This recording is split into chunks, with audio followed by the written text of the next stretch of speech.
Hello, my name is Michael Russell, and today I'm interviewing Miss Rosa, Miss Rosa Jones, who's started a business that helps who helps Black families get back on their feet.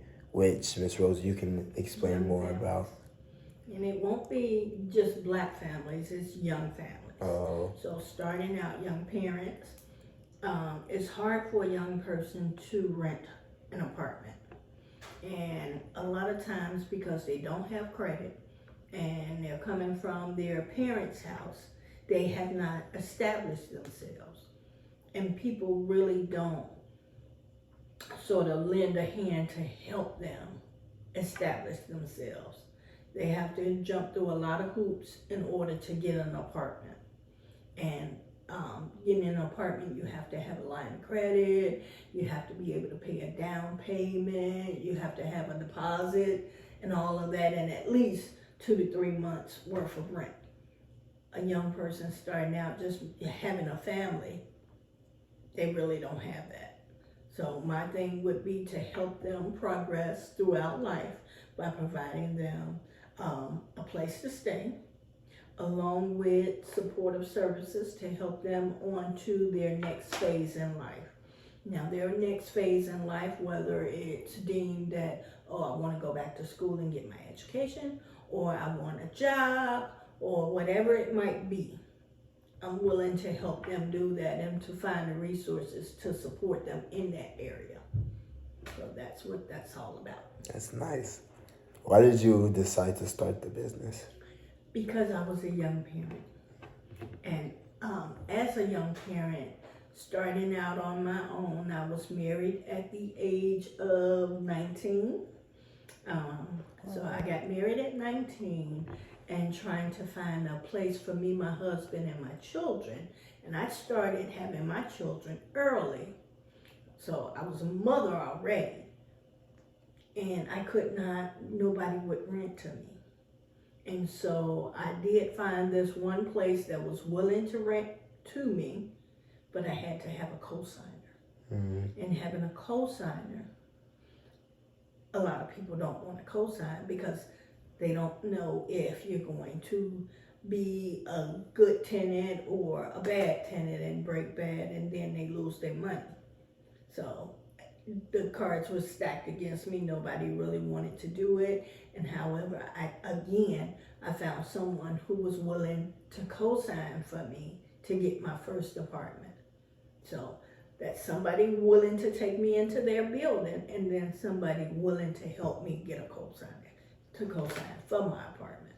What is a cosigner? What is a co-signer? A co-signer is a person who's saying, if this person defaults on their loan, I will step in and cover their loan. So if you are renting an apartment and your rent is $350 or more, and you can't really afford it and you miss paying your rent, they for a couple months and they evict you, they will actually go after the co-signer to get the money that you owe. Makes sense. Oh, that's cool. I never know the thing. 1 second. I'll probably cut this out anyway.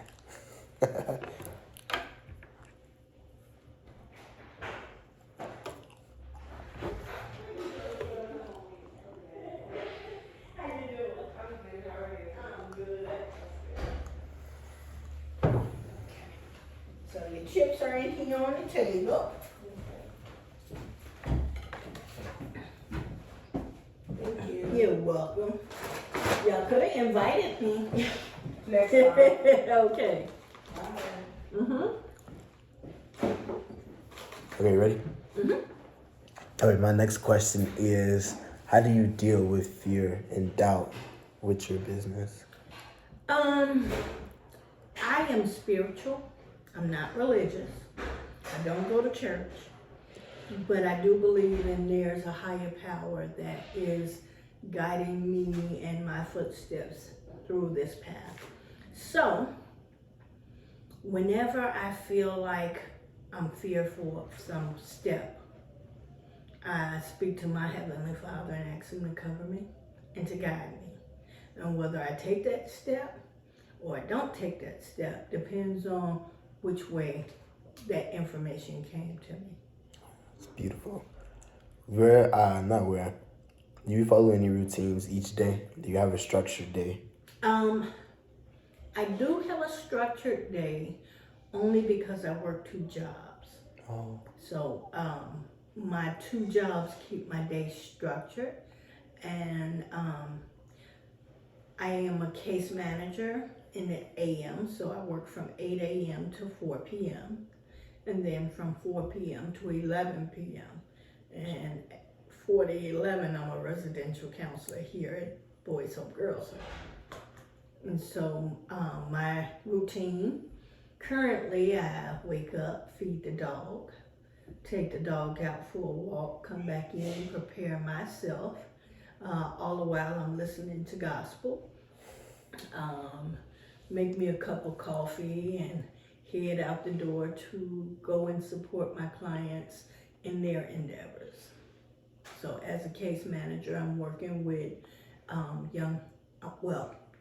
this group of people, the age range varies because they used to be homeless, and the program that I work for is how when we house people who have been homeless in the past and help take them off the street and give them some place to live.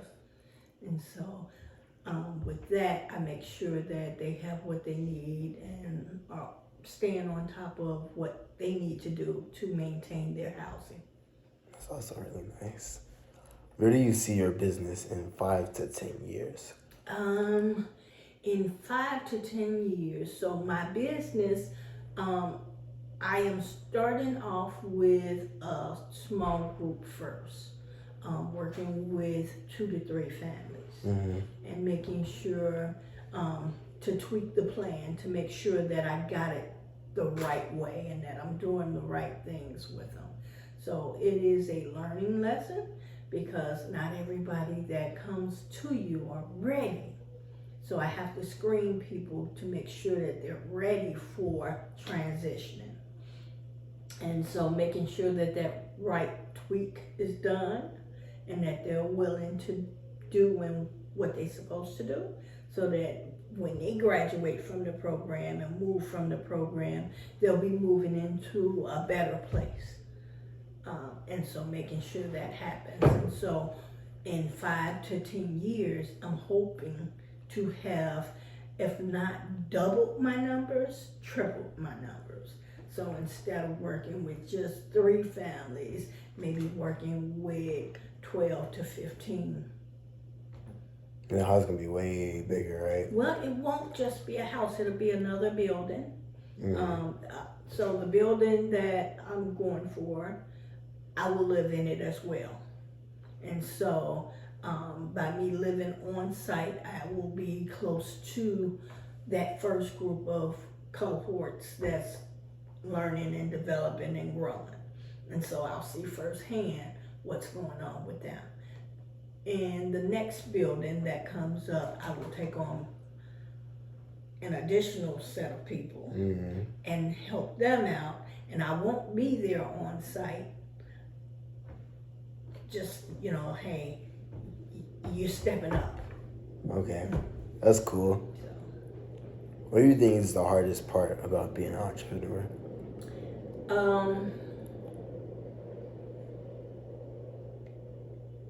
Giving too much of yourself. What do you mean?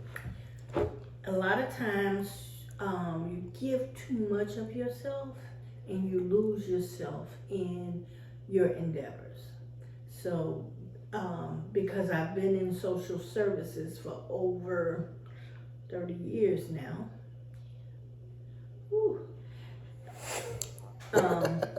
I have learned not to take everybody's issues home with me. And so a lot of times people get into social services, they tend to take other people's issues home with them, and they give so much of themselves that they lose themselves. They forget, I like having fun, because it's just work. I want to maintain fun. I want to make sure that when my grandchildren say, hey, can you come out here? that I can hop on a plane and go visit. So yeah, I want to make sure I don't give too much of myself. Mm-hmm. Yeah. So how are you going to carry that mindset into your business now? How am I going to carry it into my business? Well, pretty much practicing what I preach and knowing that I cannot save everybody. Everybody's not ready at that time. And if I do take on somebody who's not ready, to really have the patience to sort of wait on them to pull up. But I'm looking to make sure that my screening process that I do will be right on point, so that when I screen them, I'm aware of what their issues are, what their concerns are, what their dynamics are in their life, and how I can help them. Mm-hmm. So being aware. What do you think is your favorite part about being an entrepreneur? My favorite part about being an entrepreneur is that I no longer really have to take my lead from someone else. I'm not just working somebody else's program. I'm working something that's truly from my heart and from my passion, and something that I believe I was born to do. That's cool. How do you think marketing your business will go when getting those single families to come to? When we began to market for the single families, I think what I will do, because I've had connections through a lot of the social service programs, such as UCAN, Thresholds, NYSI. Those are places where young people reside, and they're there until they turn 18. And so once they turn 18, they have to find housing for them and go into a program or a different program, or they're just off on their own. So those just off on their own will still need some support. So I will be pulling from that group of people. Mm. And so just spreading the word through contacts that I've had, that I've worked with, that's how I'll market this. Mm. What are your top qualities that you think an entrepreneur should have? Integrity.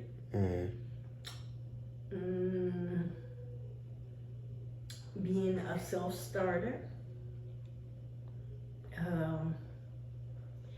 I would say thinking outside the box, always reinventing.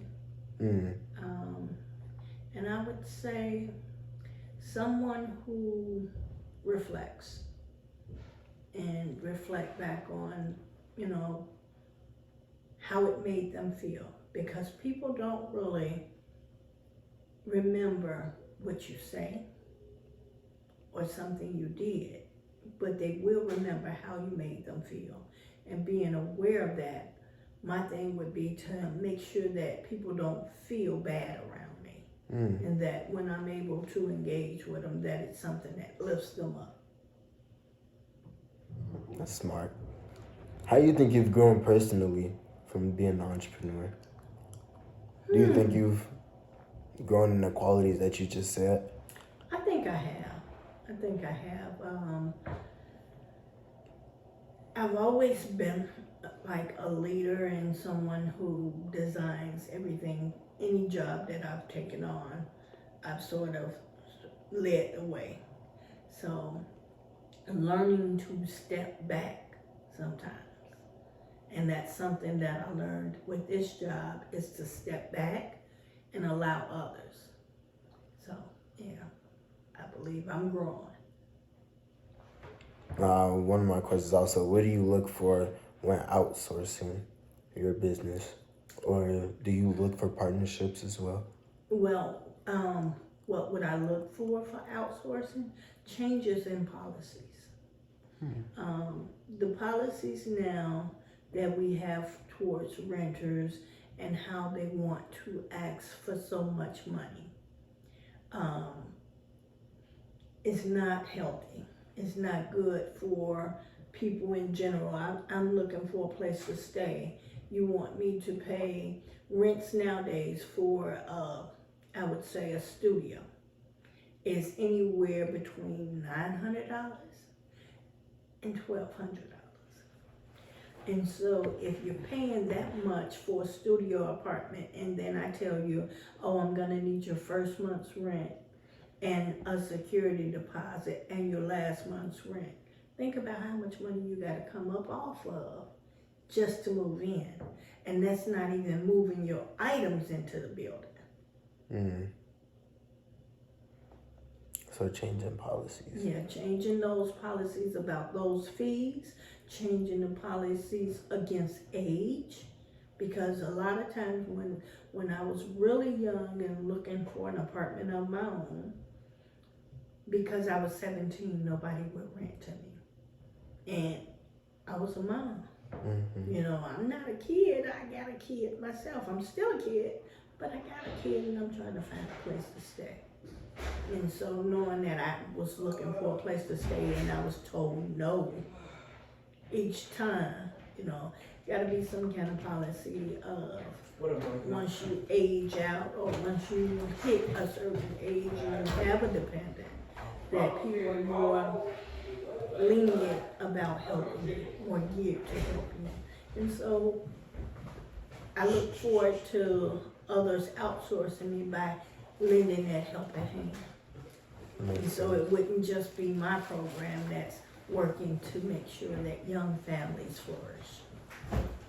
Do you have a cutoff in age when talking about young families, or is it families in general? For me, it's, I would say there is a cutoff. And the cutoff, because when I say young families, I'm really looking at 30 years of age and younger. Because if you done made it to 30, you've lived someplace. And there's resources out there. I'm looking to maintain the family, not just single people. You know, there's programs and places where a single individual can go and get a place to stay. But these young families that's just starting out really don't have it. They don't really have the skill set that they need. A lot of them don't. And so if I don't really know how to clean my house, I know that there's somebody who's gonna come and check in if I'm doing something wrong or I need a piece of advice. Somebody's there to give that helping hand. But without that program, you just left to your own vices, and if you don't know how to sweep a floor, you won't know how to sweep a floor. If you don't know how to do your laundry, there's nobody to show you how to do your laundry. A lot of these life skills that you all have learned early on because you had caring families, a lot of people don't have that. And so just being that piece to help. And I know I can't do all and be all, but I know that I can hire some people that can. And that's one thing also. I don't really fear not knowing it all or not having it all, because I'm looking to put some key people in key places. And they will know it. I won't have to know it. Somebody else will know it. So, and just relying on strengths. When you look at how you first started your idea or how your business versus how it's going now, what's the comparison between now and then? Well, I've changed it up a few times, just thinking about what people need in their life. And so with each change that I take it through, it's something new that I see a new development needs to happen. And working with young people, I sort of look at how you all are learning and growing, and then realizing that everybody don't do it the same way. And just being aware of cultural differences also. Like you initially thought, oh, black families. It's not just gonna be for black families. However, I do purposely want to work with young black fathers to put young black fathers back at the head of the table. We're the only culture that don't really have dads in the household. We need dads in the household. And one way to get dads in the household is to provide a house for a dad. And say, this is your house for you and your kids and your girl. There you go. That makes sense. Thank you, Ms. Rilla. That's all the questions that I have. You're welcome. Thank you so much. You're welcome. Enjoy. Hope you get an A. You too.